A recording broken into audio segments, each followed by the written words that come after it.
En cada paso, en cada día, la vida es una carrera. Córrela con comodidad. Fábrica de Calzado Rómulo. Más de 3 décadas comprometidos con el bienestar para tus pies. Transportes Especiales ACAR es una empresa que con 18 años de trayectoria cuenta con un amplio parque automotor y una plataforma tecnológica que se ajusta a las necesidades de sus clientes, garantizando la excelente calidad de sus servicios. Una empresa que vela por el bienestar y seguridad de sus empleados y usuarios, comprometida con el cuidado del medio ambiente y el futuro de nuestro país. Transportes Especiales ACAR, logística con sentido ambiental.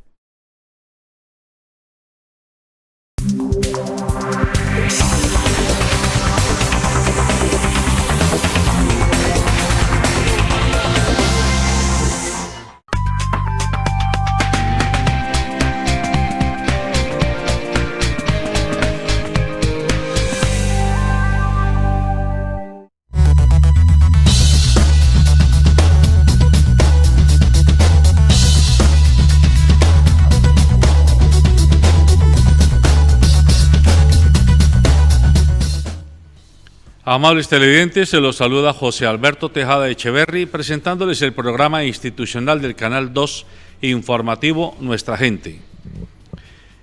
Saludo a Dieter Zúñiga, quien es mi panelista de cabecera en esta cuarentena. Buenos días, Dieter. Buen día, Alberto. Un cordial saludo para los invitados, Daniel Liberos, Zoilo Payares, Mauricio Cabrera, y a Guillermo Felipe Hurtado. Y a Natalia, y al doctor Guillermo Hurtado, y a todos los televidentes que están en este momento apreciando el programa. Muy bien. Hoy vamos a tener un conversatorio con un grupo de economistas, 2 de ellos además filósofos, Mauricio Cabrera y Guillermo Hurtado. Entiendo que Daniel Libreros es además abogado también, para hablar, para que nos expliquen ellos como expertos desde diversas instituciones y experiencias las medidas necesarias y deseables para mitigar la crisis económica y social que se está viviendo en Colombia a propósito de la pandemia por el COVID-19. Mauricio Cabrera Galvis es un economista muy reconocido, él es consultor actualmente, pero ha trabajado tanto en el Ministerio de Hacienda como en el Departamento Nacional de Planeación. Fue presidente de la FES, es consultor de organismos internacionales. De la misma manera, Daniel Libreros es investigador y es docente de la Universidad Nacional en grupos tanto tributarios como de economía para Colciencias, y es un activista, digámoslo así, de cómo defender al país de las garras del neoliberalismo. Zoilo Payares es también economista, asesor de organismos como ACOPI durante muchos años, ha sido consultor del Programa de las Naciones Unidas para el Desarrollo en los programas de Agencias de Desarrollo Local, y Guillermo Hurtado, igualmente, también en la época en la que existía la FES, fue directivo de la FES, es docente universitario, ha sido consultor de organismos internacionales de cooperación, y ahora mismo se desempeña como docente de posgrados en algunas universidades de aquí de la región. Además de ellos están nuestros periodistas Natalia Ardila y Felipe Acevedo. Sin más, comienzo haciendo la primera pregunta y pidiéndole al doctor Mauricio Cabrera, que sé que después de las 9:30 debe dejarnos, pedirle que comience él, y le pido a Daniel y a Zoilo que estén muy pendientes para interpelar o acotar sus puntos de vista. Doctor Cabrera, usted en sus últimos escritos ha sido un claro defensor de la heterodoxia económica, en cuanto a que si el país requiere emisión, hay que hacerla para salvar la economía. Y salvar la economía significa inyectarle liquidez a la caja de las empresas e inyectarle liquidez a la economía de los hogares. Explíquenos de una manera lo más sencilla posible por qué es bueno esto y por qué no hay que hacerle tanto caso al susto que nos venden ciertos economistas ortodoxos que dicen que no, que porque esto va a generar una hiperinflación y que esto lo que hace es desbordar la economía. Explíquelo de tal manera que nuestros abuelos y nuestros pensionados y nuestras amas de casa pudieran entenderlo. Siga usted. Buenos días, Alberto. Voy a tratar de explicarlo de una manera muy sencilla. Primero tengo que aclarar una cosa.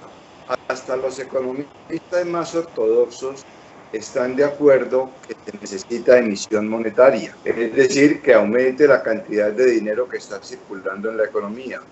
Creo que en Colombia no hay nadie más ortodoxo que el Banco de la República. Y en el último mes, desde que empezó la pandemia, el Banco de la República ha emitido dinero en una cantidad impresionante. 34 billones de pesos, 34 billones de pesos. Eso es un poco más del 3% del PIB. Entonces, nadie en este momento, no hay nadie en este momento que diga que no se necesita emisión monetaria, porque es que en una economía que está frenada, que está en recesión, se necesita que circule más dinero para que los bancos tengan más plata para prestarle a los clientes, para que la gente tenga más plata para comprar, para que las empresas tengan más plata para invertir. Entonces, en eso no hay discusión. La discusión se da porque hay unas visiones maniqueas de lo bueno y lo malo que dicen que la emisión es buena si es para los bancos y para el sector privado, y es mala si es para el gobierno. Lo que yo he venido proponiendo junto con otro grupo de analistas y economistas es que esa emisión que está haciendo el Banco de la República debe ir directamente para el gobierno, para financiar el enorme incremento de gastos que tiene que hacer el gobierno para enfrentar la crisis. Porque es que el hueco fiscal es de unas dimensiones impresionantes, porque se nos juntó como en una tormenta perfecta todos los huracanes y vientos del mar. Se nos juntó la crisis del coronavirus, la caída de los precios del petróleo, la recesión económica y, como si fuera poco, la ley de crecimiento económico del año pasado, que dio una cantidad de gabelas que disminuyen los ingresos del gobierno y por lo tanto aumentan el déficit. Ante esta situación, el gobierno fácilmente puede necesitar unos unos 50 billones de pesos, un 5% del PIB. Hay que tratar de conseguir algo con los organismos de crédito multilaterales, el Banco Mundial, el BID, la CAF, pero no es suficiente. El gobierno tiene que ir a buscar allá primero, pero también dejar abierta la puerta del Banco de la República. Entonces, para resumir, Alberto, todo el mundo está hoy de acuerdo que se necesita emisión monetaria. La discusión grande está en que unos creen que es mala la emisión para el gobierno. Yo creo que no solamente es buena, sino necesaria, y que esta plata que le llega al gobierno acaba circulando en la economía y acaba después en las cuentas corrientes de los bancos y en el bolsillo de los consumidores, porque por supuesto el gobierno no recibe esa plata para dejarla guardada, sino para gastarla, y ahí empieza a circular dentro de la economía. Pregunta antes de darle la palabra a nuestros otros panelistas invitados. El gobierno nacional redujo el encaje bancario y el resultado de esa reducción del encaje bancario para nuestros televidentes, el ahorro forzado que tienen que tener los bancos para cuidar cualquier riesgo de corrida de dinero, de solicitud de retiros. Entonces el gobierno le dijo a los bancos, les bajo el nivel de ahorro forzoso en esa reserva de encaje, pero después les dijo, ustedes tienen que coger esa plata que liberan e invertirlas en títulos de solidaridad, como quien dice, en títulos de deuda pública. Y yo, gobierno, les voy a pagar a ustedes el 6% en promedio anual por esa plata que antes no tenía costo, pero ahora se la voy a pagar porque la libero, pero me la prestan a mí mismo.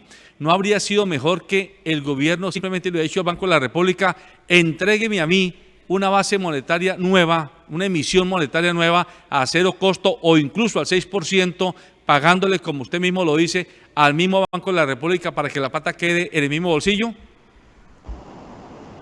Alberto, lo que usted acaba de mencionar es uno de los absurdos más grandes que se ha cometido en las políticas contra la crisis. Hay que aclarar primero que la decisión de liberar el encaje es una decisión del gobierno. Liberar el encaje es una decisión del Banco de la República, que es autónomo, donde está el ministro de Hacienda, pero es uno de 7. Entonces, eso fue una decisión del Banco de la República y con esa plata, que como usted bien lo explicó, es plata que los bancos tenían guardado en el Banco de la República. Y el Banco de la República le dijo, llévensela, se la pueden llevar para que la presten, la coloquen. Ahí se liberaron 9,5 billones de pesos. Eso va a ser parte de los 34 billones que decía ahora que el Banco de la República ha emitido, ha puesto en circulación. Esa decisión la tomó el Banco de la República un día, creo que fue un martes, y el miércoles el gobierno sacó el decreto que usted menciona, diciéndole a los bancos o imponiéndoles a los bancos una inversión forzosa exactamente por el mismo monto, para que con la plata que recibieron del Banco de la República compraran títulos de solidaridad, que son una especie de test de papeles del gobierno, con los cuales el gobierno piensa financiar parte de este gasto extraordinario que tiene que hacer ahora. ¿Para qué esa vuelta? Es la pregunta que se hace cualquier persona desprevenida. ¿Por qué el Banco de la República no sale y le compra directamente los TDS al gobierno? Con esto, a los bancos, sin que lo estuvieran pidiendo, le dieron una ganancia ocasional importante.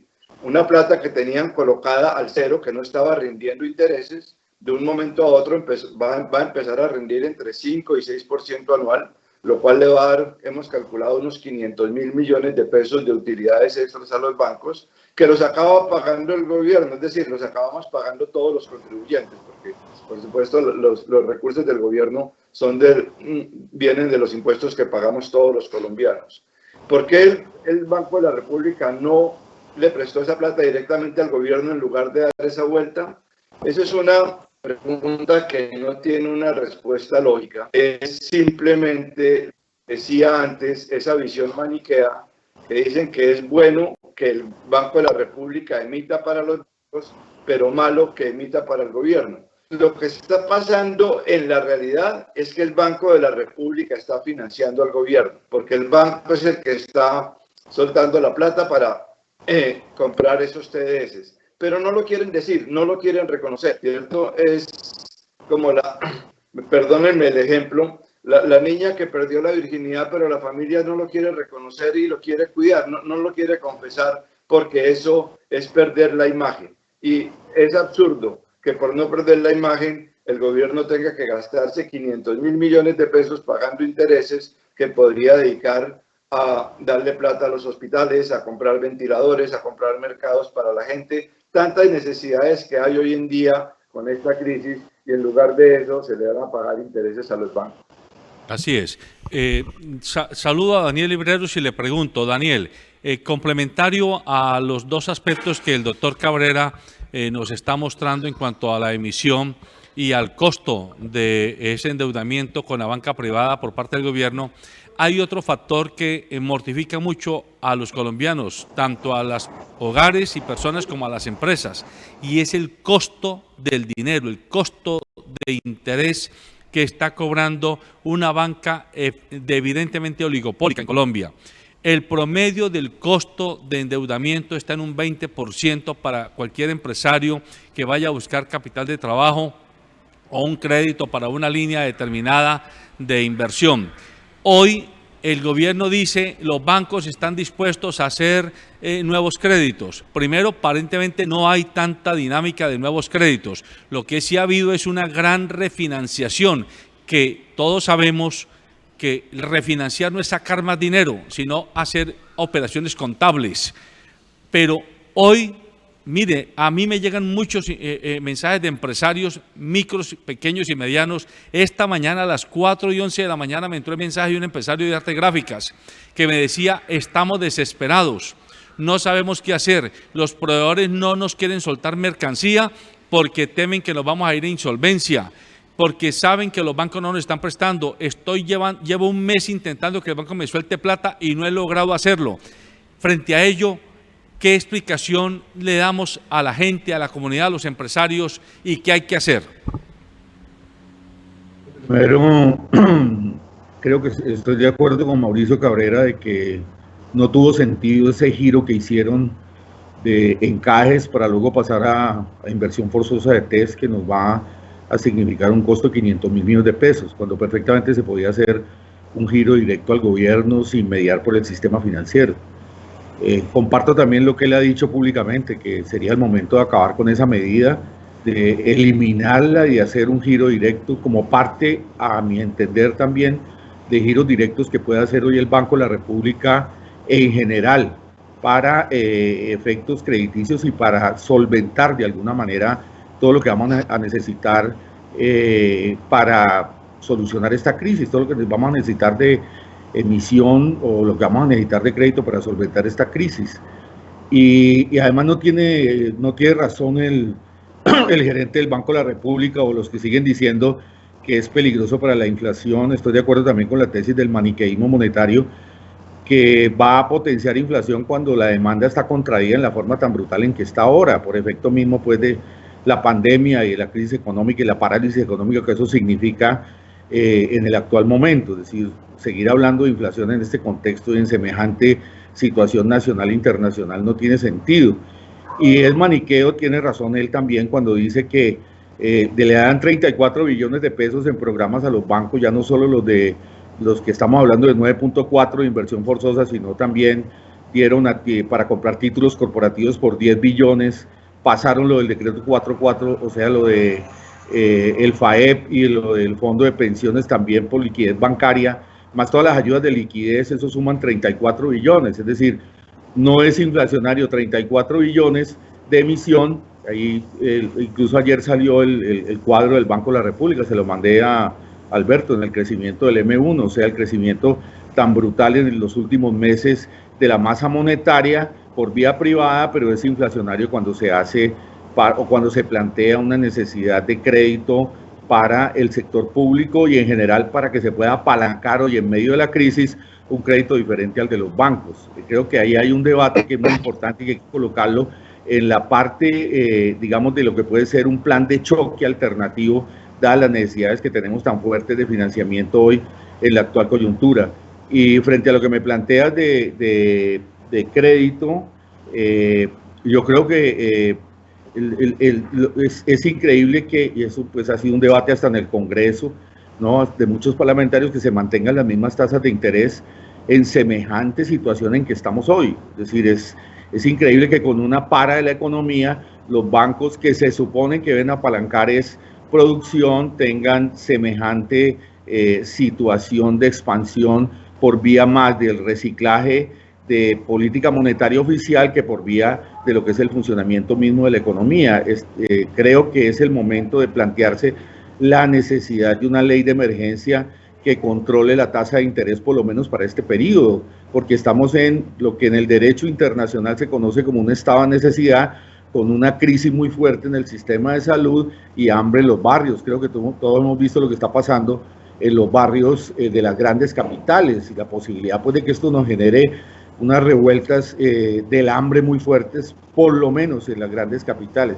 Y quería agregar que esa emisión, que tocaría calcular el costo de la emisión, puede ser lo que dice Mauricio, 50 billones, lo podemos calcular sobre el costo mismo de lo que se requiere hoy en la coyuntura, que entre otras cosas el gobierno no presenta cifras oficiales, lo que se conoce es más ANIF y otros analistas, Garay, Spiti y demás, otros investigadores, pues no se conocen cifras oficiales, pero podríamos plantear que esas emisiones vayan a líneas directas de crédito utilizando Banco Agrario. El Banco Agrario, de hecho, viene pagando, primero tiene oficinas en todo el país, y segundo viene pagando ya temas como desplazados, como víctimas, es decir, viene operando ya en el giro de programas gubernamentales y perfectamente podría sacarse líneas de crédito hacia pequeña y mediana empresa, sobre todo directas, o hacia digamos, las necesidades más urgentes que en este momento. A mí me preocupa, por ejemplo, mucho los trabajadores de cuenta propia, que es lo que en este momento está colapsando mucho en nivel promedio del país. Es decir, que podríamos sacar líneas directas de crédito con crédito mucho más baratos, mucho más amables y de largo plazo, por emisión del Banco Central y directamente por Banco Agrario, que es el banco estatal que queda, para que no medie por la intermediación financiera en la versión que tú me estás preguntando. A lo que dice Daniel. Yo creo que la situación que él describe de las tasas de interés en Colombia es cierta, y es un debate que viene desde hace mucho rato, que en Colombia las tasas de interés que cobran los bancos, no a sus clientes preferenciales, sino al ciudadano de a pie, son muy altas. Para sus clientes preferenciales les cobran tasas de interés mucho más baratas. Pero con todo respeto, yo creo que en este momento el problema de la tasa de interés es secundario. Las abuelas decían que no hay plata más cara que la que no hay. Pero entonces, aquí el problema no es que estén cobrando mucha o poquita tasa de interés, sino que no están. Y yo creo que aquí se necesita una visión más radical.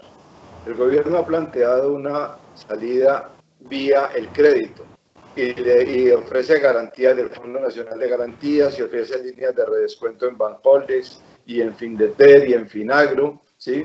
Pero esos créditos no llegan a la gran mayoría de las empresas y, por supuesto, al último sector que mencionaba Daniel, que es muy importante atenderlo, que es el de los independientes, tampoco va a llegar crédito. Yo creo que aquí la solución para esta crisis no es el crédito, sino la ayuda directa del Estado, como lo han hecho en países como Inglaterra o como Dinamarca. Allá no se planteó un tema en que los bancos le dieran crédito a las empresas para que pagaran la nómina, sino que el gobierno decidió asumir directamente el pago de un salario mínimo para toda la nómina de las empresas, sin necesidad de pasar por el canal de crédito, porque los bancos, uno puede regular la tasa de interés y si saca un decreto dice no se puede prestar a más plata. Lo que no se puede obligar a un banco que preste y va a hacer los estudios de crédito y va a poner las trabas si usted no es sujeto de crédito. Y además muchas empresas, imagínense un restaurante, para poner solamente un ejemplo, un restaurante que cerró hace un mes y que hoy está lleno de cuentas por pagar, se va a endeudar más ahora para pagar la nómina y dentro de 6 meses no tener con qué pagar ese crédito. Las empresas mismas no quieren tomar más crédito, repito. Yo creo que en este momento lo que se necesita es una solución más radical, que no va por el canal del crédito, sino por la vía de la ayuda directa del Estado, del pago directo del Estado a las nóminas. Por supuesto, no se trata de pagar todos los salarios del país, eso sería imposible. No hay Estado en el mundo que pueda hacerlo. Entonces, lo que han hecho en Inglaterra o en Dinamarca, por ejemplo, es poner un límite y el Estado pagaría todos los salarios hasta 2 salarios mínimos, para poner una cifra. Y, por supuesto, a empresas que estén funcionando, a empresas, por ejemplo, productoras de alimentos, productoras de farmacéuticos, que hoy están funcionando y que están vendiendo y muy bien, porque en esta crisis la gente está comprando mucho de eso, pues a esas empresas el gobierno no tendría por qué pagar la nómina de sus empleados. Entonces habría que identificar exactamente cuáles son las empresas y negocios que han cerrado o que están operando parcialmente, y a esas una ayuda directa del gobierno.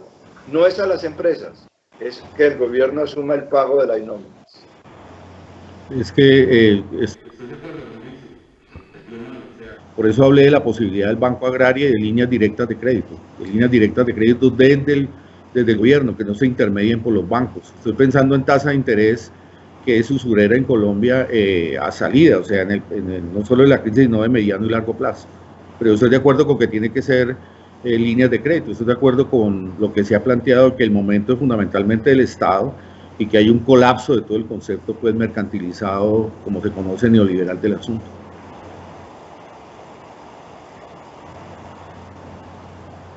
Le doy la entrada a Zoilo Payares pidiéndole que se pronuncie sobre lo que acaban de proponer tanto Mauricio Cabrera como Daniel Libreros con respecto a que no sea crédito, sino ayuda directa del gobierno a las empresas. Pero esa ayuda directa del gobierno a las empresas, si sigue pasando por los bancos, puede volverse a enredar.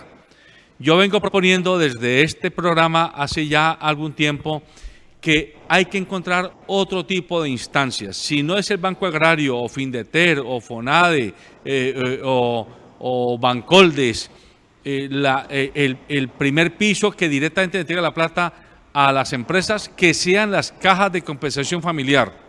¿Por qué hablo de las cajas de compensación? Porque nadie más que las cajas conocen la realidad nominal laboral de sus empresas afiliadas.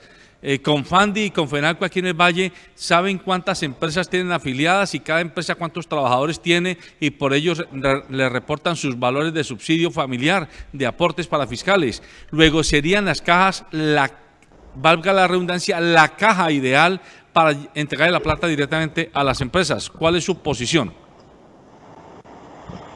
Muy buenos días para todos, saludos al doctor Mauricio, al doctor Daniel. Comparto totalmente las opiniones que han expresado, porque realmente en esta época es muy claro que el papel del Estado es fundamental. Es decir, es el Estado el que tiene que intervenir indudablemente para la solución de este problema, digámoslo así, de la economía, que es el núcleo duro, digamos, de la sociedad, y mientras no tengamos soluciones prácticas para la misma, pues vamos a seguir girando, dando vueltas alrededor de lo mismo. Creo que están súper sustentados, porque pues, en Estados Unidos se emitieron más de 2 billones de dólares, que en Europa van casi 500.000 millones de euros, con esas fórmulas que ustedes están diciendo, es decir, de darle un apoyo a los trabajadores con una ayuda, con un salario durante 3, 4 meses, etc. Inclusive aquí todos sabemos que se adelantó hace como 1 mes y medio, casi 2 meses, en El Salvador. El presidente moderno que tiene El Salvador, que se esperaba que saliera con algunas ideas estrambóticas, pero resultó con una idea muy buena. Dijeron, vamos realmente a darle solución a esto, planteando que durante 3 meses se postergue, digámoslo así, los créditos y se den créditos para los pequeños empresarios, y también se suspenda lo de los servicios públicos. Creo que las fórmulas están, las soluciones están, pero no hay, creo yo, voluntad política del gobierno para eso. Ese es como el tema principal. La voluntad política no existe, no les interesa la pequeña y la mediana empresa y la micro, que realmente es el tejido empresarial base de la economía colombiana. Están pensando es qué soluciones le dan a las grandes empresas, y las grandes empresas realmente, sobre todo las grandes transnacionales, pues le siguen dando plata, y a los grandes bancos, que pues, todos sabemos que buena parte no pertenecen ni siquiera a propietarios nacionales, sino que realmente es dinero que va para financiar, digámoslo así, otras economías, o va directamente pues, a los bolsillos de los grandes propietarios. De manera que realmente es la solución, es el Estado el que tiene que intervenir, es el Estado el que tiene que hacerlo de manera directa. Comparto completamente en que, y eso lo está planteando ACOPI con varias cartas que se han enviado públicas, en que necesitamos la ayuda para los pequeños empresarios, para que le puedan dar a los trabajadores un ingreso, porque la demanda está parada. Es decir, necesitamos activar la demanda de esa manera, con esas ayudas. Y eso permitiría que se utilicen, como plantea también José Alberto y lo plantea Daniel, es a través de entidades, en el caso de los créditos, como el Banco Agrario, que tiene pues la cobertura nacional, pero también las cajas pueden ser un sector, pero yo añadiría que el sector solidario, todo lo que son las cooperativas financieras, es casi que el 70-80% de las empresas de las cooperativas son financieras, tienen un gran arraigo regional, pueden ser un canal también para hacer llegar recursos a las familias y a las empresas y a los trabajadores. De manera que eso tiene como ese ingrediente. El segundo elemento es que a eso hay que añadir la necesidad de frenar de alguna manera pues el tema de la corrupción. Es que lo que estamos viendo es que plata está saliendo, pero se está yendo nuevamente para donde los mismos. Es decir, estamos viendo que las compras que están haciendo el Estado, las gobernaciones, las alcaldías, se las están dando los mismos contratistas que están relacionados con los políticos, y entonces están robando la plata así, no, es decir, los corruptos, como dice el Papa Francisco, no se paran ante nada.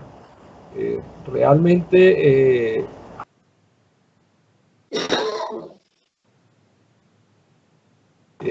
ese es otro punto de sangría que tiene el Estado, en el que no se puede seguir y hay que utilizar entidades que tengan cierto grado de credibilidad, cierto grado de confiabilidad para la gente, como son, como señalan ustedes, de las cajas o el sector productivo, el sector solidario, que realmente puede ser un canal para que... Sí, hola.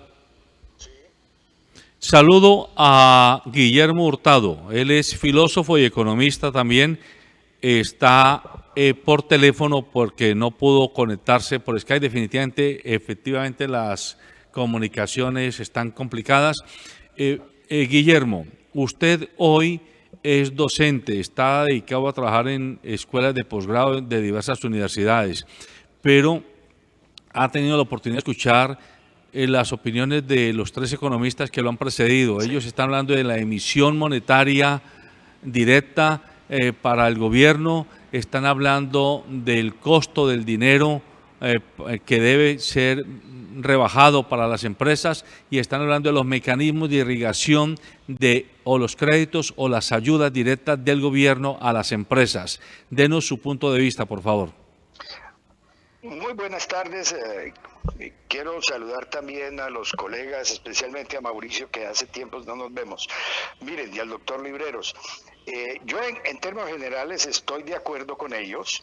El problema que se nos ha quedado entre el tintero, que no hemos mencionado, es que el 50% de la economía nacional no es formal y no es sujeto de crédito. Precisamente muchos de los pequeños y medianos industriales y las empresas formales han tenido dificultad en estos días para acceder al crédito, porque a pesar de que el gobierno les está dando ciertas garantías de 60, 70, 80%, los restantes de garantías, muchas de estas pequeñas empresas no pueden, digámoslo así, justificarlas ante los bancos. Entonces, la vía bancaria definitivamente en Colombia deja por fuera la gran mayoría de la economía nacional.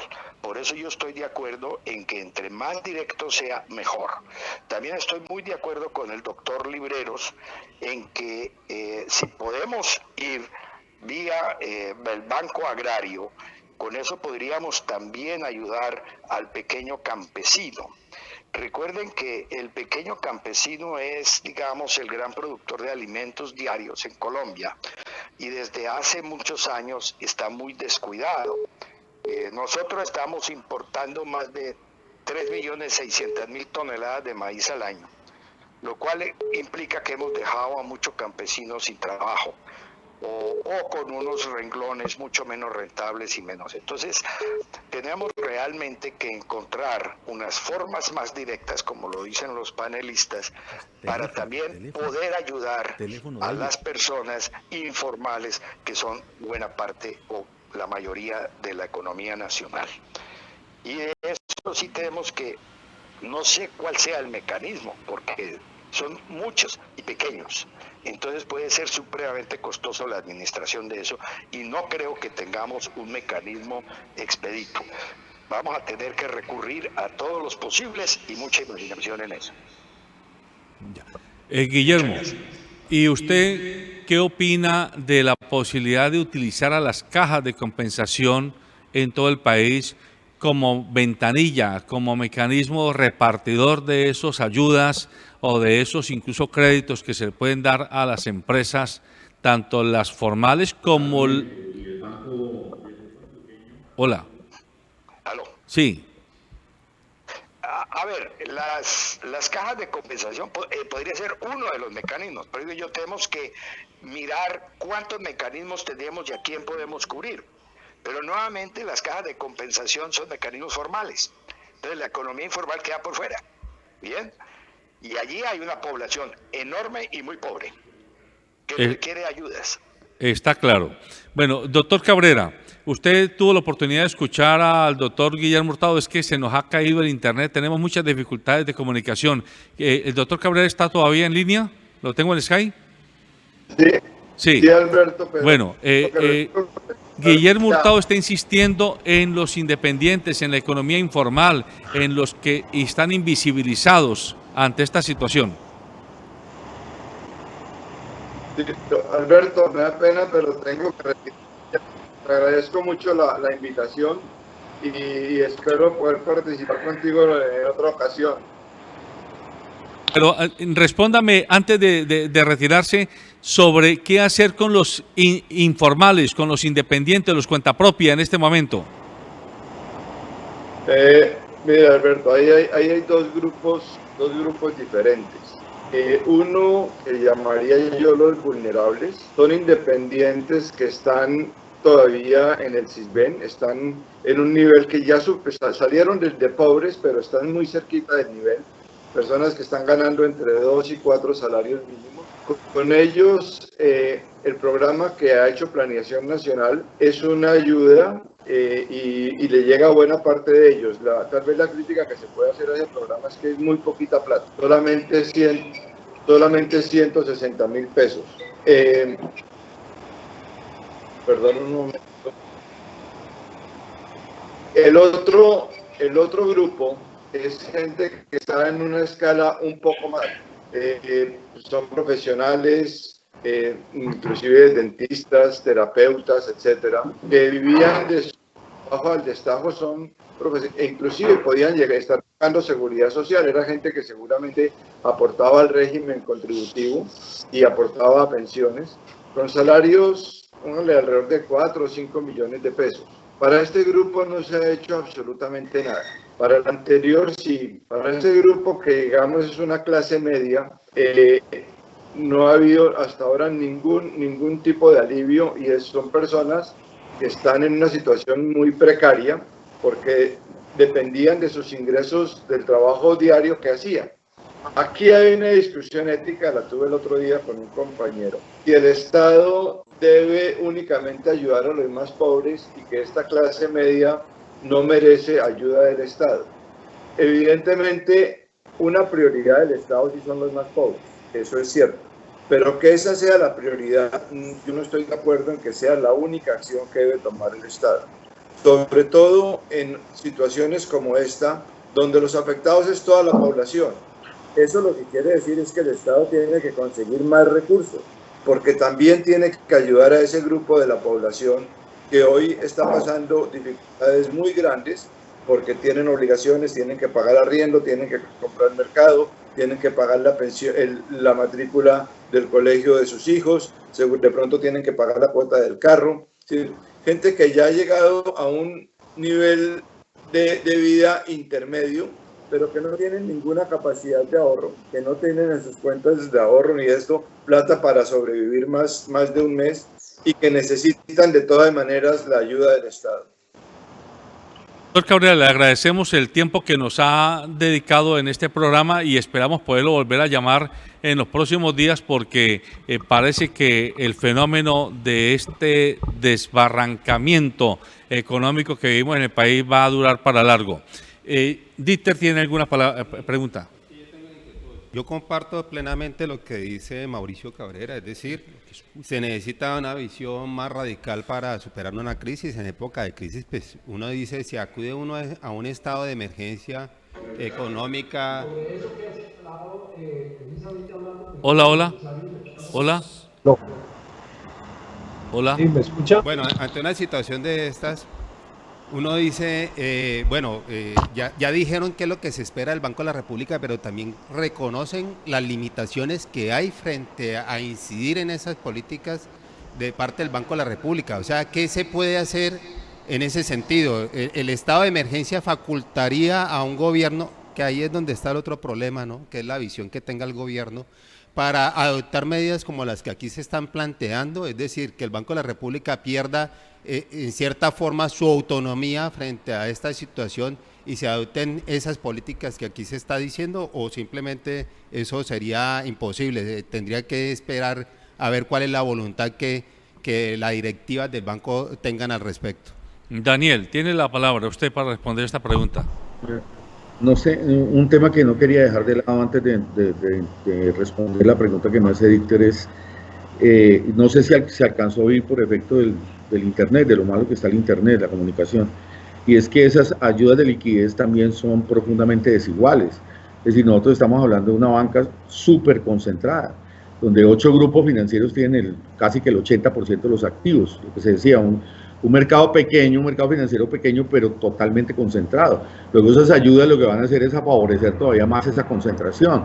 Si tú estás mirando solo el crédito, el canal del crédito y el sector privado, pues lo que estás haciendo es aumentar la concentración increíble en un periodo de crisis como el que estamos viviendo. Y anotaba lo de los fondos de pensiones, que también son parte de los grupos financieros. O sea, ahora que se cayó la rentabilidad de los TES, que es donde invierten mayoritariamente, y en el tipo de portafolio, también hay que tener en cuenta que hicieron inversión internacional. Ahora que se cae todo esto, entonces sí pasan parte de los afiliados a Colpensiones. Ellos mismos que tenían una propuesta, el Grupo Aval públicamente hizo propuesta, ya la había cogido el ministro de Hacienda, de acabar con Colpensiones, ahora utilizan a Colpensiones en una política de socialización de pérdidas cuando se desplomó el sector financiero. Y resulta que los fondos de pensiones son 45% del Grupo Aval y 35% del Grupo Antioqueño, con un capital de 280 billones de pesos, y sin embargo tenemos que ayudarles ahora por vía de socialización de pérdidas. Es decir, creo que lo que se intentó presentar ahora es una decisión política. Aparece como un discurso económico, pero realmente es una decisión política. Esto es muy importante para que quienes nos están viendo, quienes nos están oyendo, tengan en cuenta. Es decir, es el tipo de autoridad política. Perfectamente se podría hacer una política de emisión directa y de líneas de crédito directas para favorecer lo que se ha planteado aquí, programas a los de cuenta propia, a la pequeña y la mediana industria, a salvamento de nóminas y demás, y no se hace, sino que al contrario, se hace una política que todavía dificulta más la situación que se está viviendo en este momento por franjas muy amplias de la población. Ahora sí, sobre la pregunta propiamente, hay un artículo de la Constitución, porque incluso en esto estamos es sobre límites de tiempo, hay un artículo de la Constitución que dice que en situaciones de emergencia, y creo pues que más emergencia que esta que estamos viviendo con el crecimiento de la curva pandémica, con que ayer de hecho, o antier, el lunes, se abrió prácticamente esto ya, porque lo que vivimos en las fotos que tenemos y los videos que tenemos de Transmilenio y los grandes sistemas de transporte en el país, pues prácticamente esto se abrió ya. Eso de la apertura inteligente a la hora de la verdad fue una apertura casi que total, digamos. Ha sido mucho la población que ha salido con semejante curva ascendente de pandémica, con la gente con hambre, gritando hambre en los barrios. Pues creo que más justificación para decir que estamos en una situación de emergencia para que el Banco de la República actúe no la hay. Luego debe haber una decisión política de que se utilice esa excepcionalidad que está en la misma Constitución. Incluso de mediano plazo hay que discutir hasta dónde se mantiene ese criterio político de autonomía total del Banco de la República, pero digamos eso sería posterior.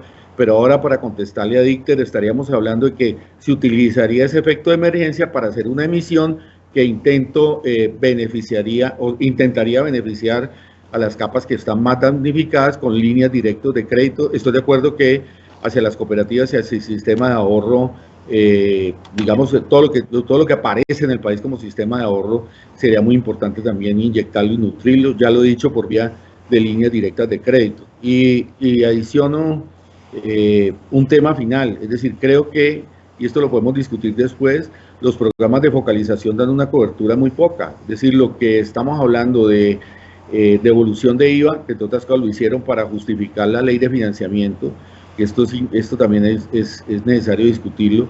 O sea, dieron 9.5 billones de exenciones al gran capital y entonces crearon un programa que es devolución de IVA a 1.5 billones para justificarlo y para que además jurídicamente ante la Corte no se caiga.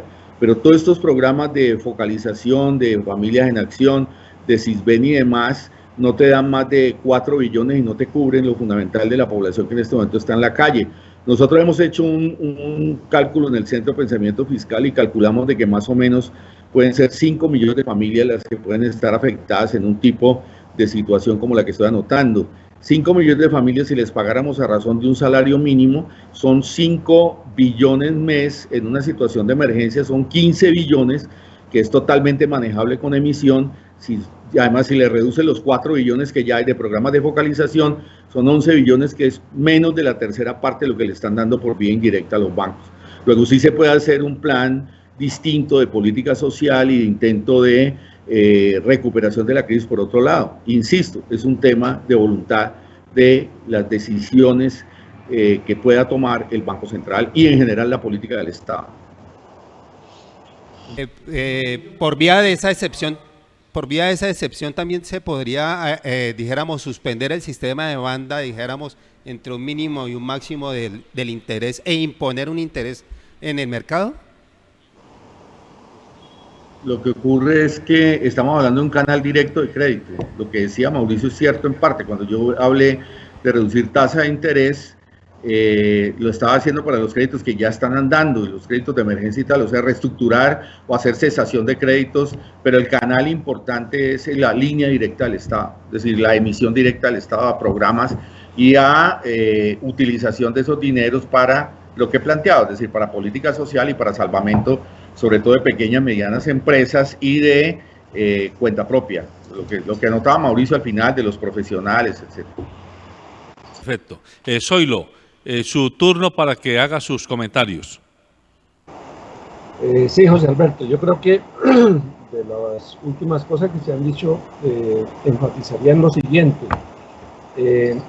Resulta que hablando con algunos empresarios aquí de Bogotá, justamente ellos se autocalifican como sector que está en el estrato 3 o 4, la inmensa mayoría. Es decir, cuando hablamos de micros, pequeñas empresas que han estado funcionando, hablo del sector del calzado, hablo del sector de las confecciones, del sector de los alimentos, los restaurantes, etcétera, que son la gran mayoría, realmente son personas que están en estratos 3 o 4.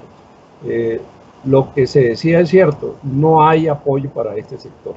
Para la clase media no está, para no hablar de los artistas. Aquí en el edificio, por ejemplo, hay unos artistas muy reconocidos. Por ejemplo, la banda la 33 o artistas de televisión. Y resulta que el hecho de pararles los eventos durante 4 o 5 meses, quién sabe, hasta fin de año, ellos dicen, ¿y de qué vamos a vivir? No hay contratación para los artistas, se paran las telenovelas, se paran todas estas cosas y realmente para ellos tampoco hay ningún tipo de ayuda, a pesar de que estamos hablando de economía naranja, ¿no? Que es el otro punto importante. Todo eso se queda pues en la teoría. Entonces el problema va a ser el empobrecimiento también de la clase media, el aumento del número de pobres, digamos, en Colombia. Pues ya ahorita las estadísticas de OIT hoy están diciendo de 300 millones más adicionales a los que hay, desempleados, pobres, etcétera. En solo Estados Unidos pues va más de 20, 25. Entonces aquí pues ni siquiera se sacan las cuentas, porque pues en algunas evidencias que se señalaban, por ejemplo, de estadísticas de Bogotá de hace 4 o 5 años,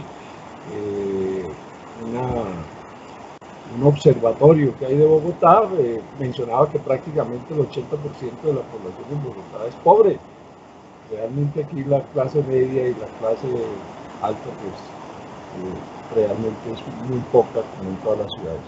Entonces ahí hay un problema grave, que es ese que estamos señalando. Pero en el término de las soluciones, creo que lo que se ha planteado son soluciones, hay que buscar es como el mecanismo, hay que buscar el cómo, a través de quién, cuál es el papel del Congreso, cuál es el papel de las otras entidades, qué están haciendo para ayudar en esto que estamos haciendo todos.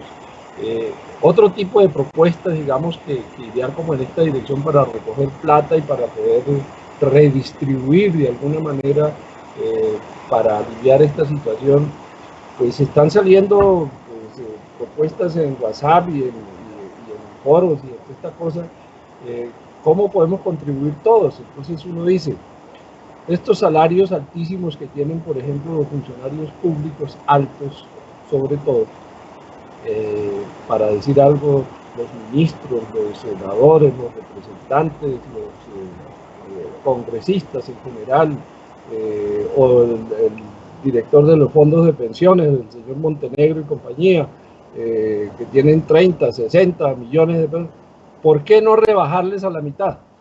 ¿Por qué no? Es decir, con 10 millones, con 15 millones puede vivir muy bien en Colombia, pues una familia. Si viven los trabajadores con un salario mínimo, con 2 salarios mínimos, como vivimos la inmensa mayoría de los pensionados, el 80 o 90% de los pensionados de Colpensiones, dicho por los mismos directores de Colpensiones, estamos ganando los 2 salarios mínimos. Ahí está. Entonces, ¿por qué los otros sectores realmente no hacen aporte? Esa sería pues como una de las propuestas para que los adicionales, para tener en cuenta, porque esa rebaja de sueldo, ¿quién puede hacer eso? Yo no sé, el Congreso, el gobierno. La otra pues, solución que estamos planteando y estamos impulsando en algunas regiones del país necesitamos volver a las economías locales.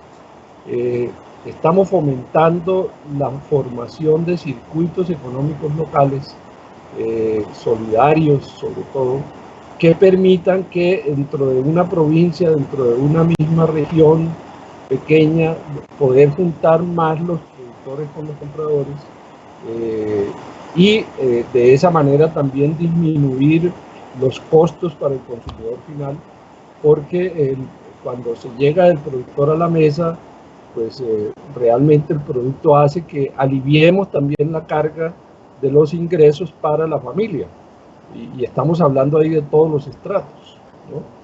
Entonces, eso de los circuitos económicos locales estamos fomentándolos. Aquí estamos, de ese tema se está hablando mucho, por ejemplo, aquí en la región del Sumapaz. Ahí hemos estado hablando con alcaldes, hemos estado hablando con la misma gobernación, se están hablando de circuitos cortos de comercialización. Necesitamos volver a las economías de vecindad. ¿Hasta cuándo? No lo sé, pero por lo menos durante estos próximos 2 años, 3 años, realmente esta situación, mientras se normaliza la situación internacional y se retoman, pues digamos todos estos circuitos internacionales y las grandes cadenas globales, pues va a haber mucha restricción y entonces la economía local puede jugar un papel muy importante. ¿Quiénes son los que están ahí? Pues son los campesinos, los pequeños productores, y son también los pequeños empresarios, comerciantes, etcétera, de las tiendas en cada uno de los municipios del país. De manera que yo invitaría a que pensemos también en ese tipo de soluciones, en cómo ayudamos a conformar esos circuitos económicos locales, lo que está haciendo de alguna manera el grupo multisectorial que yo escuchaba ayer también ahí en el Valle con Gustavo, pues me parece bien importante que alimentemos eso, acerquemos a las asociaciones de productores locales con las demandas, por ejemplo, en este caso las cadenas de tiendas, o incluso acerquémoslos a los edificios, a los grandes condominios que hay. Uno dice en Cali un centro, pues los que conozco en detalle, como Uresa, por ejemplo, donde pueden haber 500 o 1000 apartamentos, pues pueden vivir 3000 personas, eso es un pueblo. ¿Cómo lograr acercarles un poco digamos, el abastecimiento directamente pues a los hogares. Y en ese sentido, pues el desarrollo que se está presentando de plataformas y de cadenas logísticas, pues también hay que alimentarlas. Es decir, tenemos que ir mirando qué es lo que va saliendo de esta nueva economía en la cual podamos aliviar, mejorar las condiciones del productor, que le lleguen los recursos, que podamos ayudarle con recursos a los productores, pero también que los consumidores, que somos todos, poder aliviar también la situación económica de esa manera. Sí, Zoilo, muchas gracias. Sí. Sí. Yo quiero agregar a eso, Jorge Alberto. Sí, dime. No, creo que eso que está planteando es muy importante, porque incluso en los barrios, lo ve en el caso de Bogotá, ya estamos llegando a niveles donde la gente misma tiene que hacer agricultura urbana. Es decir, no es tal el cierre, el bloqueo digamos, de los circuitos comerciales alimentarios normales y los grandes almacenes y demás, y de la ausencia de ayudas de las autoridades locales y nacionales, que la gente empezó a organizarse en economía colaborativa y intentando hacer agricultura urbana y produciendo formas incluso de desmonetización en los barrios. Eso pasó incluso, he pasado en otras crisis, caso Argentina 2001. Entonces conozco casos de que el barrio compra harina y una persona hace el pan, o sea, eso es economía colaborativa. Ya estamos llegando ya a esos niveles por el bloqueo.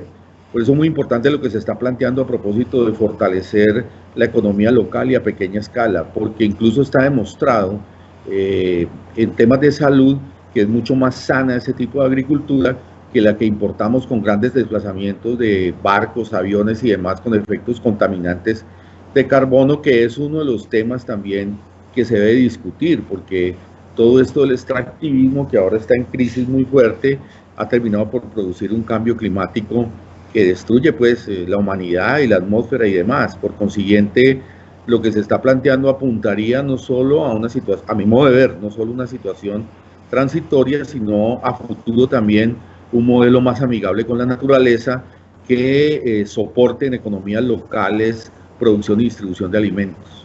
Un cambio en las formas convencionales de las cadenas agroalimentarias, creo que va más allá incluso.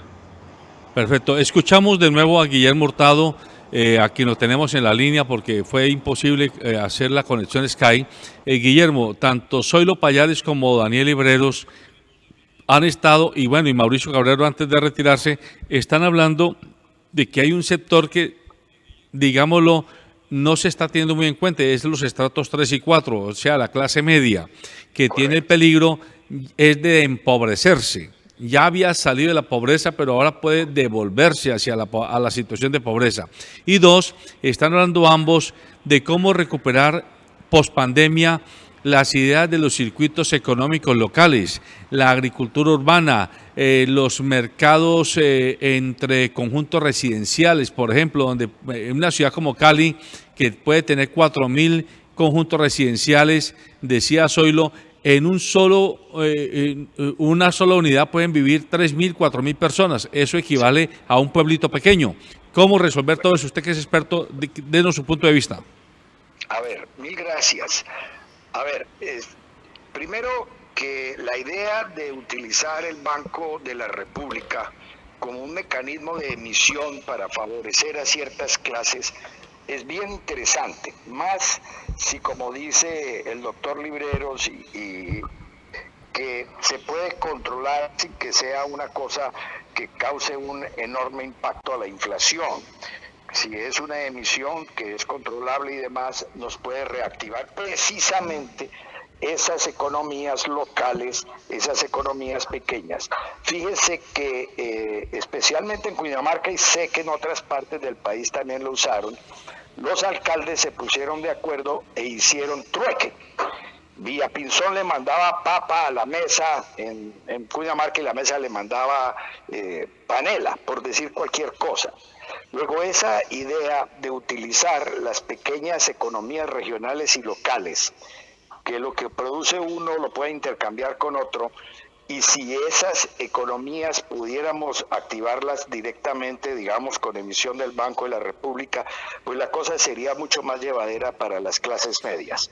Estoy totalmente de acuerdo que la clase media es la que casi siempre sufre más, porque tiene unos compromisos, como decían, de la educación de los hijos, tienen cierto crédito, ciertas cosas de consumo, entonces se van a quedar ilíquidos, están sin trabajo y entonces esa gente va a sufrir enormemente y se puede empobrecer.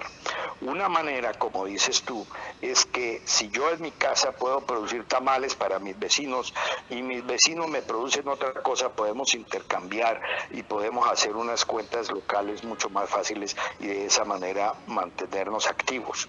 El problema es que si esa clase media queda parada, la cosa sí va a ser muy complicada. Entonces hay que reactivar por otro lado la cuestión. Yo creo que esa puede ser una vía.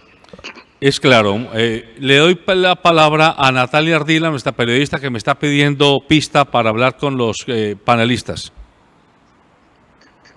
Hola, muy buenos días a todos. Muchas gracias por acompañarnos en este espacio. Yo realmente lo que he hecho es un ejercicio como de tomar apuntes de todo lo que ustedes han dicho y de preguntas que surgen también en torno a las opciones que está dando el gobierno nacional y que ustedes plantean acá.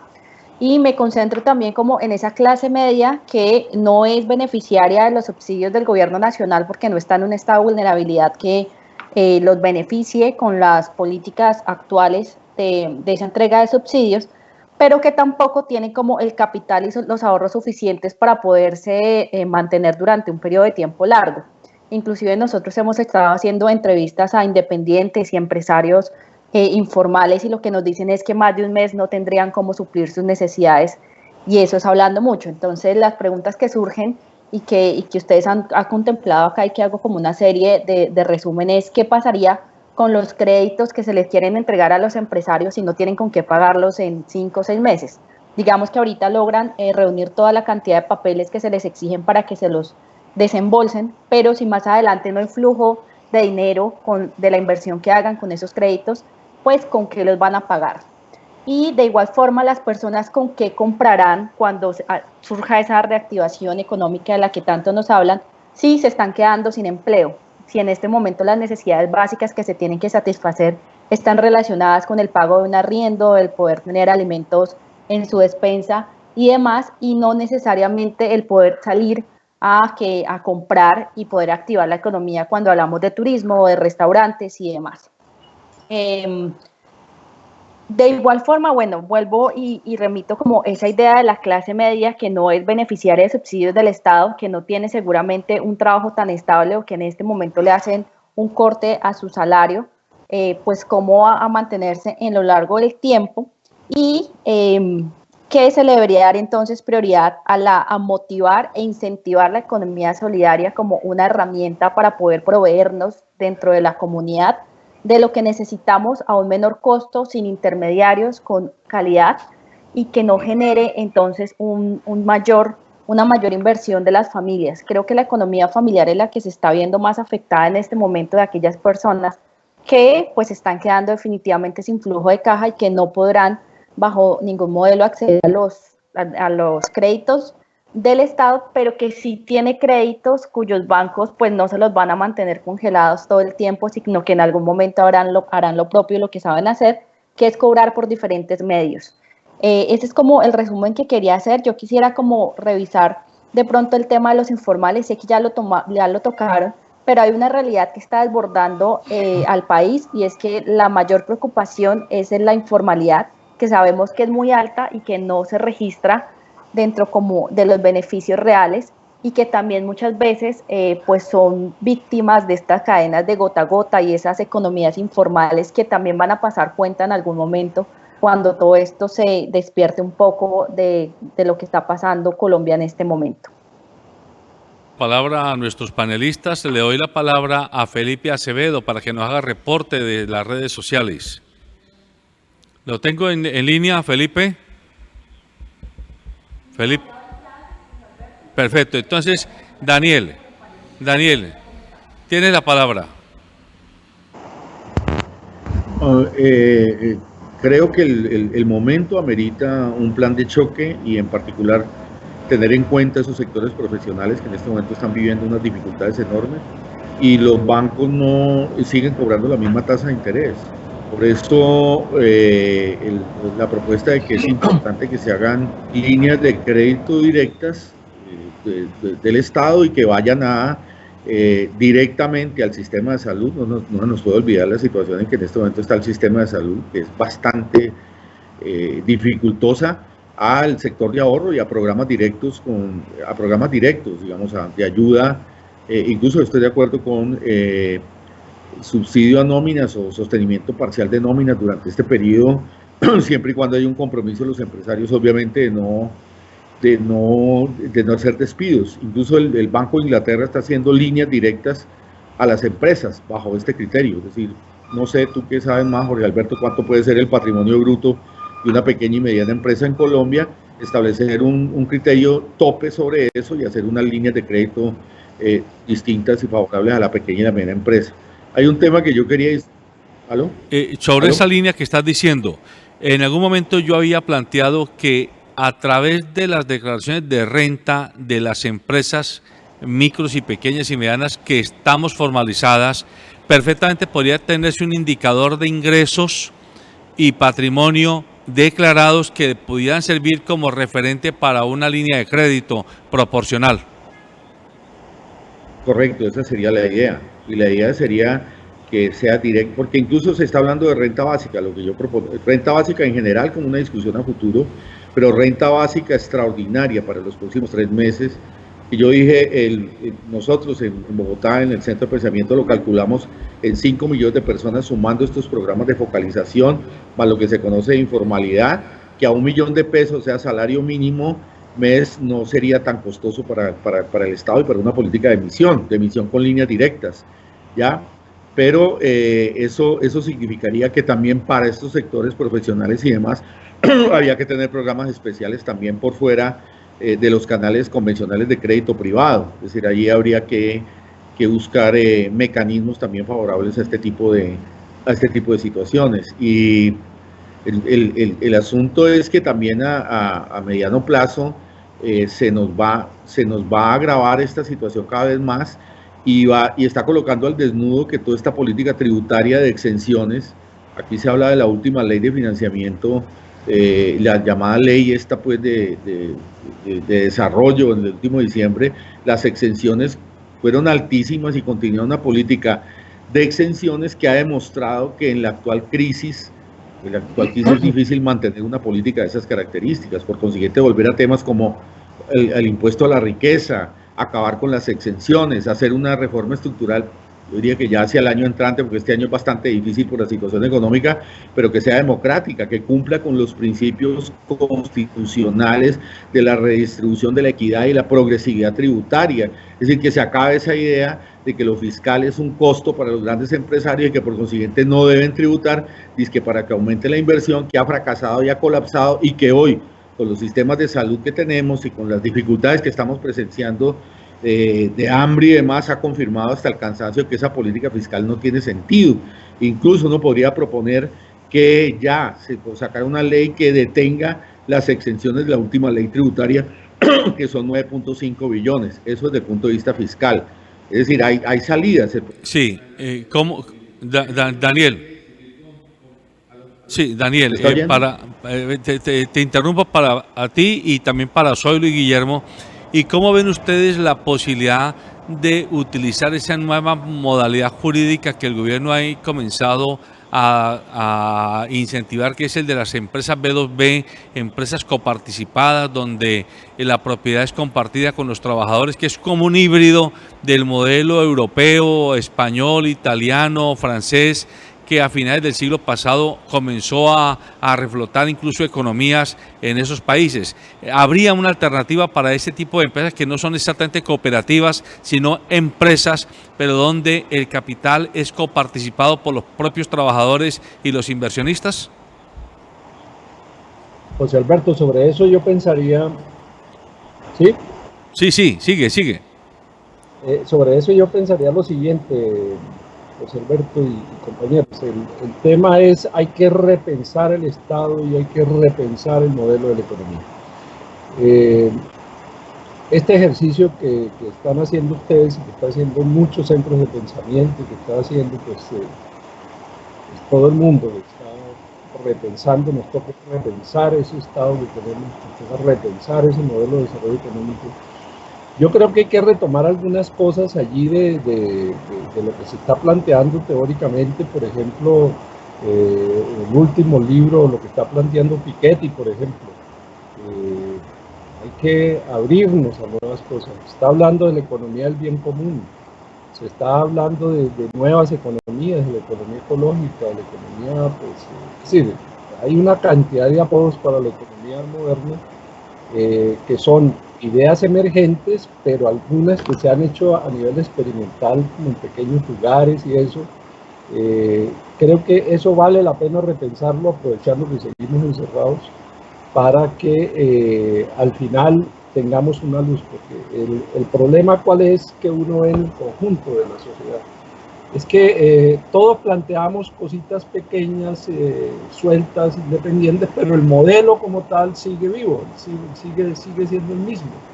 Simplemente el modelo capitalista lo que hizo fue desarrollarse hasta donde se había anunciado que se iba a desarrollar, que era la cúpula, tenía que llegar a ser el sector financiero, y el sector financiero absorbe toda la plusvalía de toda la sociedad, ya no de los trabajadores y de los empresarios, sino de toda la sociedad. Estamos trabajando todos para el sector financiero en el mundo. Primero. El segundo elemento es que como este modelo económico pues se infiltró en todas las ramas de la economía, también en los servicios públicos, y pensando un poquito en lo que planteaba Natalia sobre cómo aliviar también parte de esta clase media, donde estamos muchísima gente también, y los profesionales que son los que están generando pues producción también, y ahí, como les decía, ahí están la inmensa mayoría de los pequeños y medianos empresarios. Yo diría que un alivio es que se ha planteado pero que no se ha hecho por vuelve y juega por parte de voluntad política, es el tema de los servicios públicos. Los servicios públicos nos tienen ahogados, es decir, están llegando. Es decir, lo que es la luz, el agua, el teléfono, el internet, todo eso, el señor Slim no está pensando aquí en rebajarme a mí, pues, que el internet y que si veo televisión o no veo televisión. Ya yo ni veo noticias, ni prendo esa cosa, pero lo estoy pagando. El teléfono fijo puede que no lo esté utilizando, pero lo estoy pagando. Entonces, es decir, son cosas que uno tampoco se puede desconectar del todo, pero le están haciendo alivios a los sectores, pues a los sectores de los estratos altos, pues ni pagan eso, ¿no? Los de los estratos bajos los están ayudando con muchísimo, pero la clase media sí le están clavando el 100% de los costos, y eso tiene también renta. Yo creo que ahí hay que pensar también una propuesta que ya se ha hecho en muchos países, que se está también ventilando mucho en Colombia, y ahí hay un alivio muy grande. Yo digo, por ejemplo, los conjuntos residenciales. Yo administro un conjunto, pues buscando pues también cómo ayudar acá. Y resulta que ahora la gente dice, no, pues es que ya no tengo para el mes entrante, ya me toca empezar a atrasarme porque no tengo para pagar la administración. Porque la administración puede costar 300, 400 mil pesos, 500 mil pesos, y dicen, no tengo. O lo dedico a la comida, o lo tengo para eso, o pago los servicios para que me lo corten, entonces quedo aislado.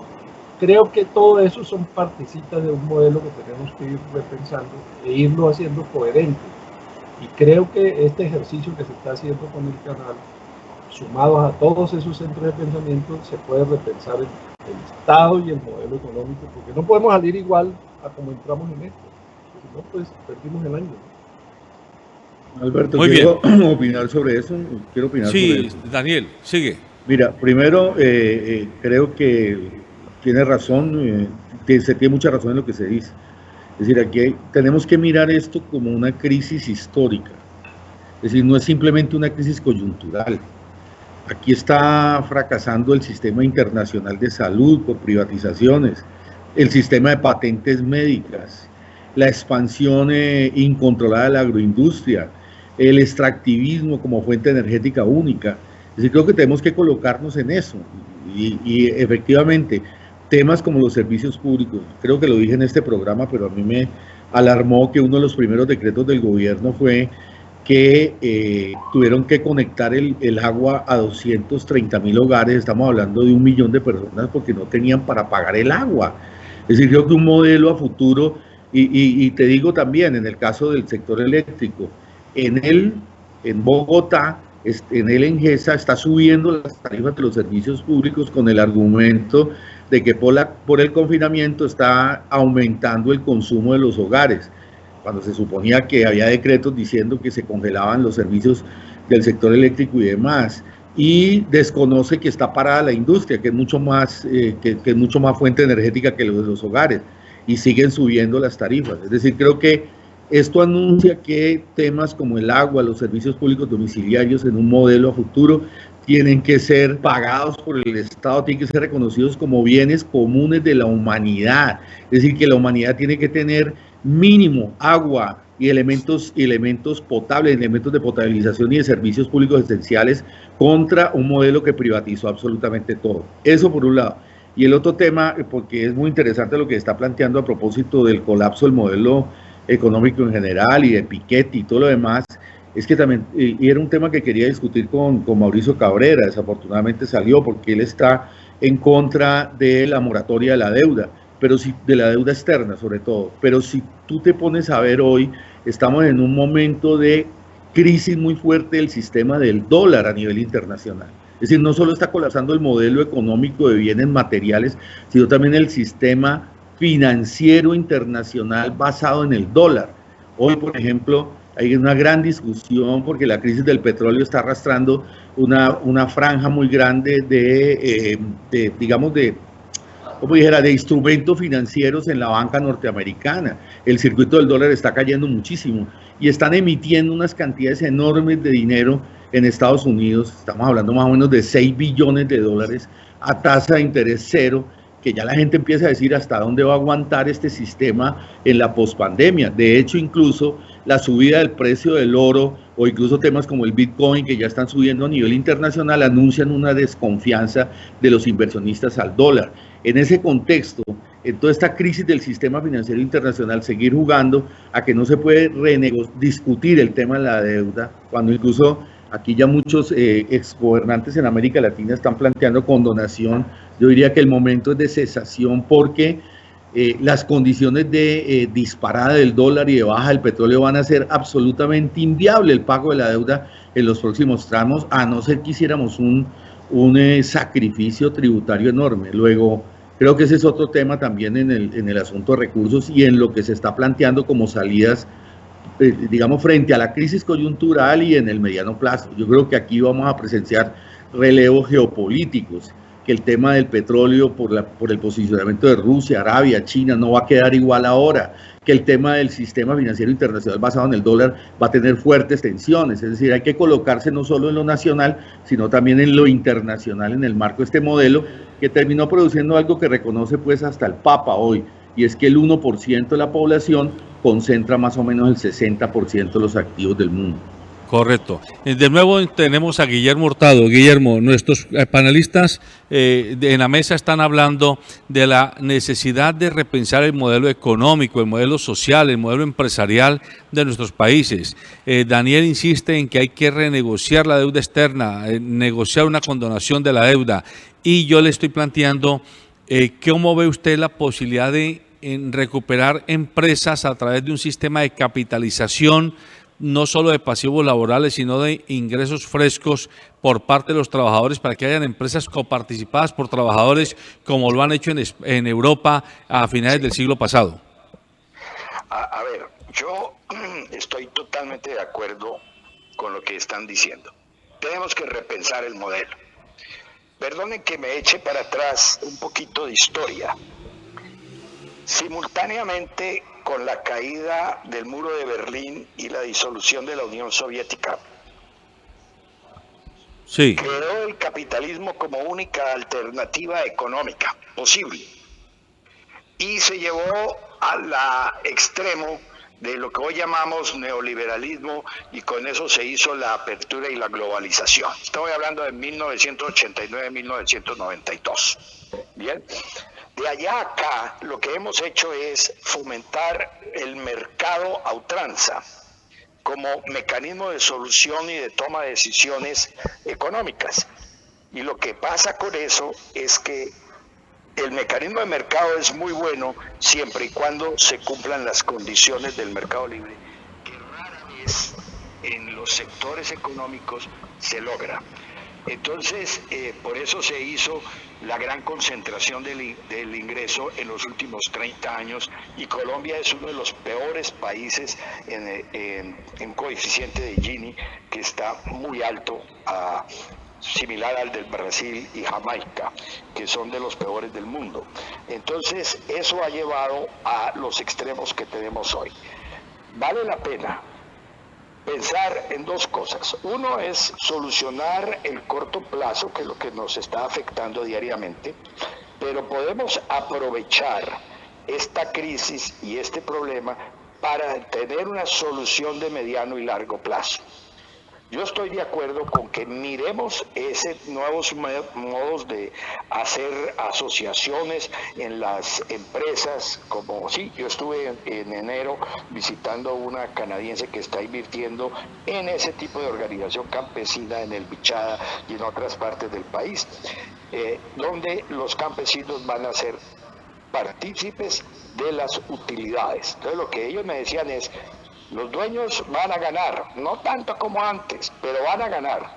Pero los obreros van a ganar más, los trabajadores van a participar.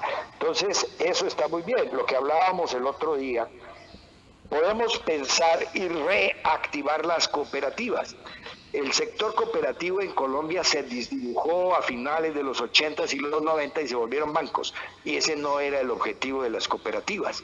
Entonces podemos tener cooperativas productivas de asociación y tener unas nuevas empuje a las pequeñas y medianas empresas de esa manera.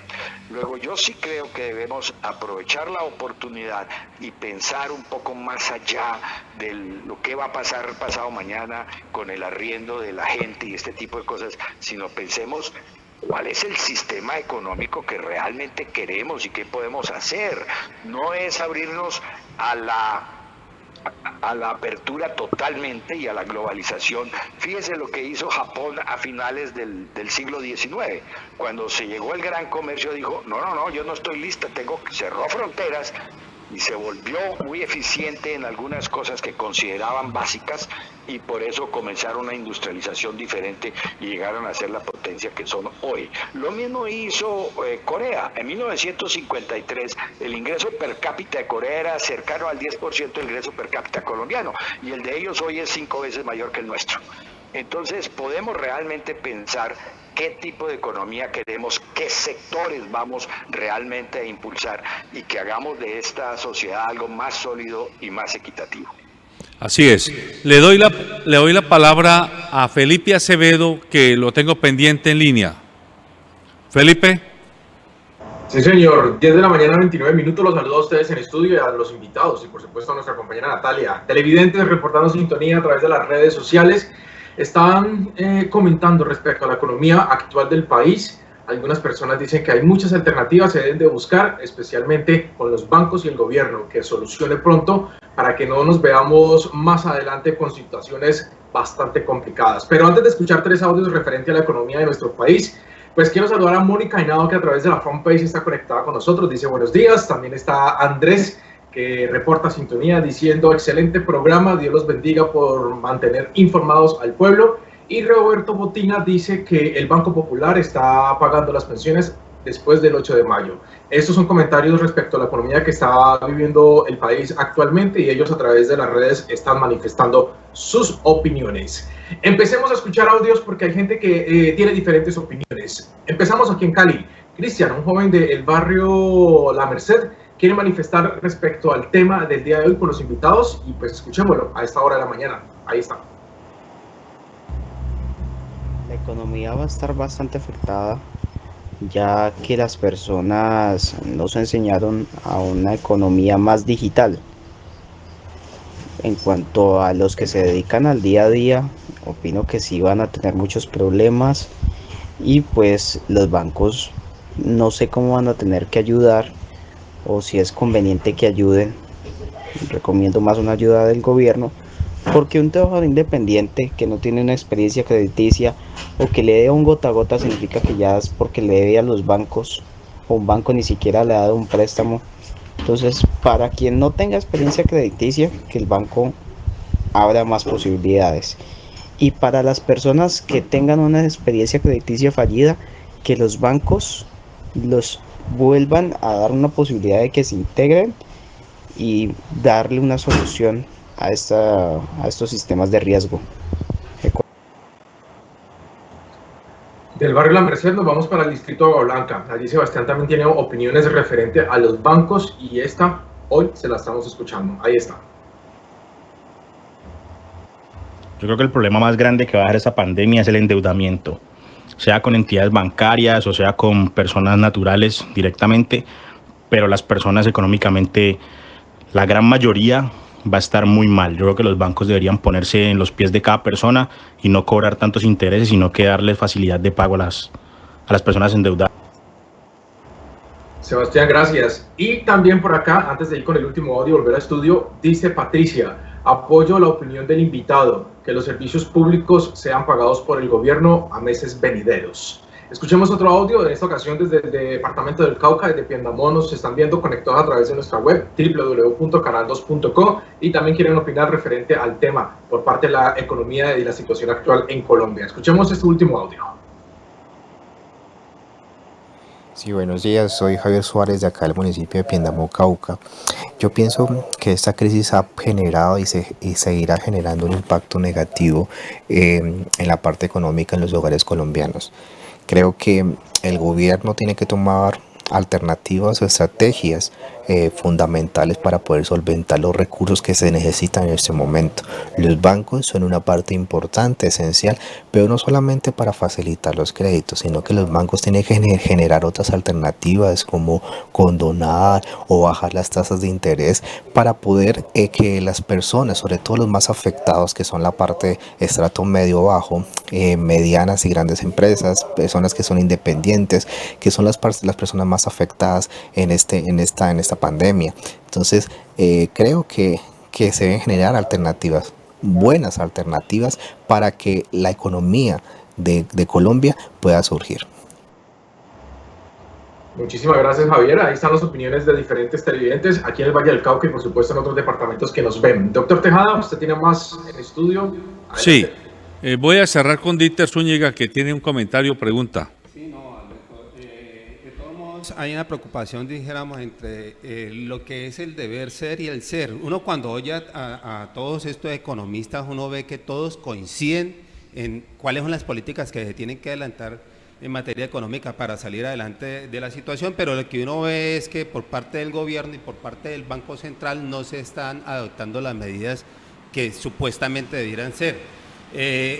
La crisis ha dejado en evidencia la miseria y las mezquindades del sistema económico y social colombiano en todos los sectores y la pregunta que queda volando en el aire es ¿qué hacer? O sea, ¿cuál puede ser el mecanismo de presión precisamente para reorientar esa política que si no se tomó en época de crisis, o sea, no se reorientó como debía ser en época de crisis, que supone que es de una manera temporal, no definitiva, ¿cómo va a ser la situación después de que pasemos por estas? Es decir, hay un sector claramente que se está beneficiando de todo esto, hay toda una corruptela que se está beneficiando de todo esto y mientras tanto no hay planteamientos que uno considere viables para salir adelante por lo que estamos pasando. Muy bien, amables televidentes, hemos llegado al final del programa. Le agradecemos a los panelistas Mauricio Cabrera, Daniel Libreros, Guillermo Hurtado, Zoilo Payares, que han estado dándonos sus luces, sus puntos de vista, sus análisis sobre el hoy y el después. Vamos a cerrar concluyendo con los siguientes puntos de síntesis. El primero, el hoy es cómo lograr que el gobierno entregue ayudas directas y créditos directos, porque ya está demostrado que sin ayudas, es decir, subsidios, en algunos casos para hogares y para empresas, como por ejemplo la nómina, es muy difícil que la economía reflote y que los hogares puedan mantener un mínimo de nivel de vida. Y con respecto a los créditos, es necesario meter en cintura a la banca. ¿Cómo? Pues supongo yo que hay mecanismos jurídicos e institucionales para hacerlo. Lo primero, que ayer ya lo dije en mi comentario final, no se entiende por qué si a los carteles económicos y productivos en otros sectores de la economía se los puede controlar, no se puede controlar el cartel financiero de la banca. Es que ya lo dijo uno de nuestros analistas, el 80% del servicio financiero está controlado por 3 o 4 grupos económicos. Y claro, obviamente cada uno dice, usted cobra el 20%, usted cobra el 19.5%, usted cobra el 20.2%, y así todos nos mantenemos en una tasa de interés que nos haga competitivos y no nos quite mercado o clientela a unos y a otros. Hay que meter en cintura a la banca. Y aprovecho para referirme a una carta o escrito en un medio de comunicación que Fernando Londoño Hoyos ha puesto a circular.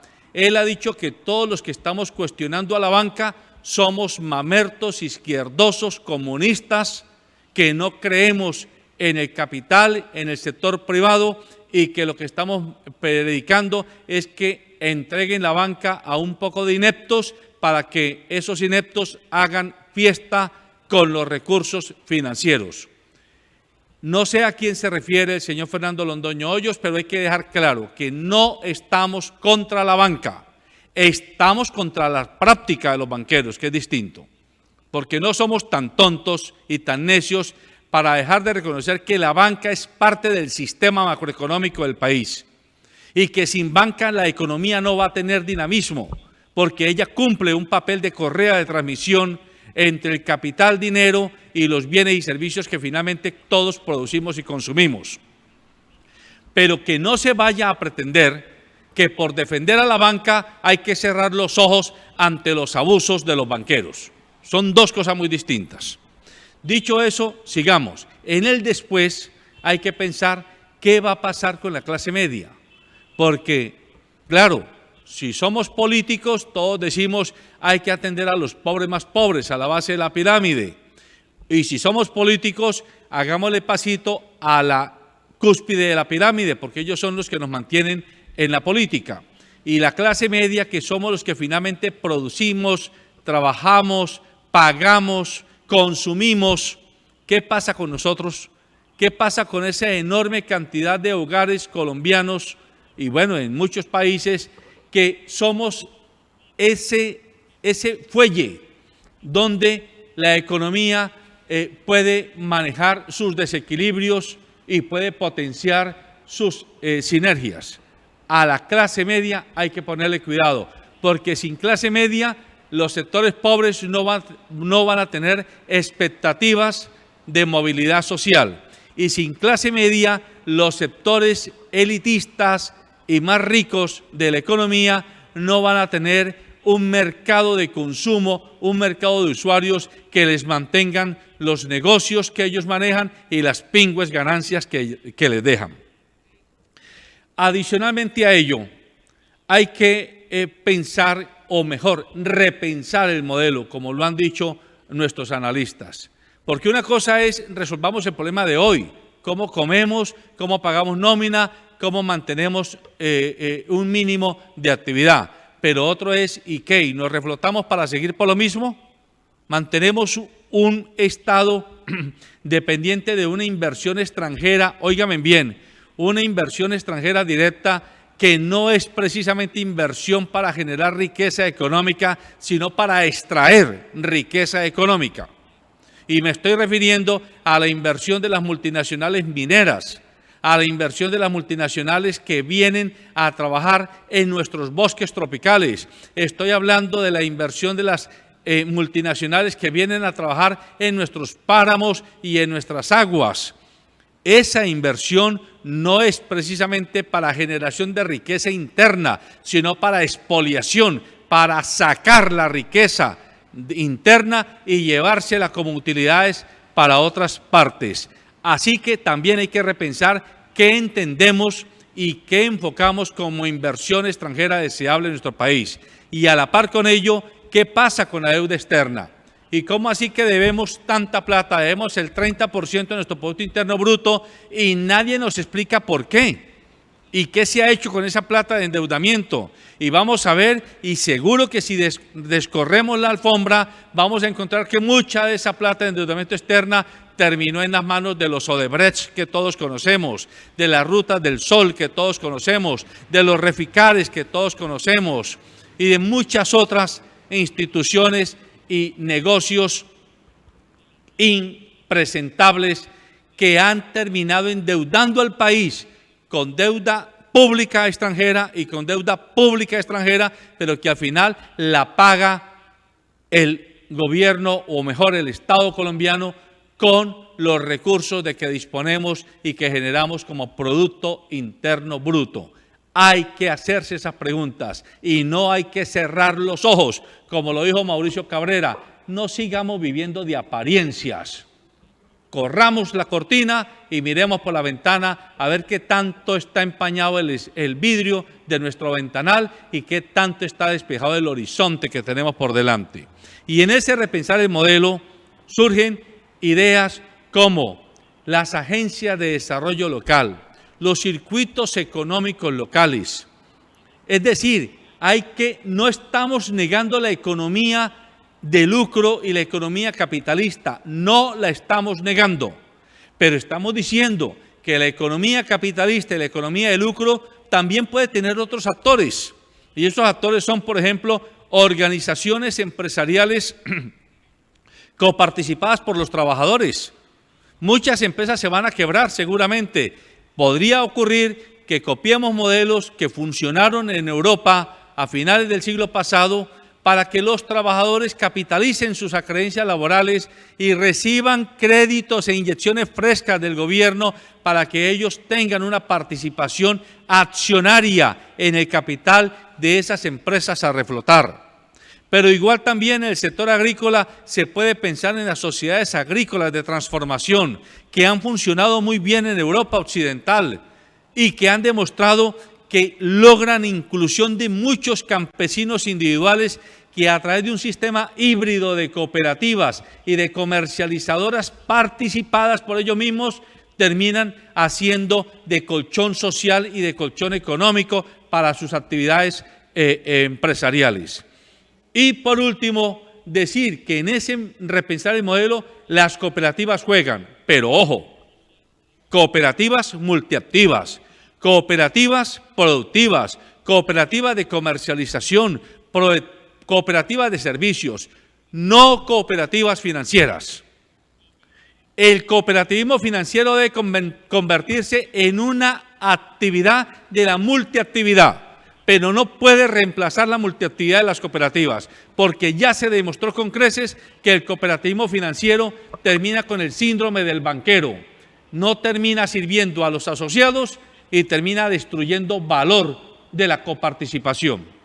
Y finalmente, amables televidentes e internautas que nos ven y nos escuchan con interés y con paciencia, volvamos a mirar el mercado nacional, sin chauvinismo barato, pero sí con discursos de identidad. En esta coyuntura tenemos que salvar la industria nacional, tenemos que salvar la economía nacional. Volvamos a irnos al campo, presionemos al gobierno, presionemos a los ministerios para que volvamos a sembrar frijol, para que volvamos a sembrar maíz, a sembrar cebada, a cultivar plátanos, a cultivar papa, a cultivar legumbres que hoy traemos importadas incluso de países vecinos. Y volvamos a comprar marcas colombianas. Dejemos el cuentico del eslobismo ramplón que nos hizo creer que comprar un zapato con marca en lengua extranjera era más durable y más bonito y más presentable que el zapato de marca nacional, porque en ese zapato de marca nacional hay mano de obra nacional, hay capital nacional y hay economía nacional. Buenos días.